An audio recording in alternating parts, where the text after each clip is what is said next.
बिस्मिल्लाहिर्रहमानिर्रहीम। अस्सलाम वालेकुम ख़वातीन व हज़रात, कैसे हो? उम्मीद करता हूँ आप साथ ठीक ठाक होंगे। आज की इस वीडियो में हम जानेंगे किशमिश खाने के 12 हैरत अंगेज़ फ़ायदे। 1. किशमिश खाना कब्ज़ से निजात दिला सकता है। 2. आपके जिगर को सेहतमंद रखता है। 3. तेज़ाबात से लड़ने में मदद करता है। 4. खून की कमी में मदद कर सकता है। 5. कैंसर की रोकथाम में मदद कर सकता है। 6. आँखों के लिए मुफीद है। 7. हड्डियों के लिए बेहतरीन है। 8. वज़न कम करने में मामून साबित होता है। 9. ब्लड शुगर को कम करने में मदद करता है। 10.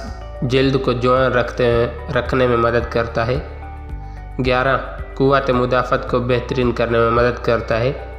12. ब्लड प्रेशर को कंट्रोल करने में मदद करता है। तब तक के लिए इतना ही। अपना बहुत सारा ख्याल रखिएगा, अपने इस चैनल को भी। अगर आपको हमारी वीडियो अच्छी लगी तो लाइक करो, दोस्तों के साथ शेयर करो। चैनल पर नहीं हो तो चैनल को ज़रूर सब्सक्राइब करें। Thank you. अल्लाह हाफिज़।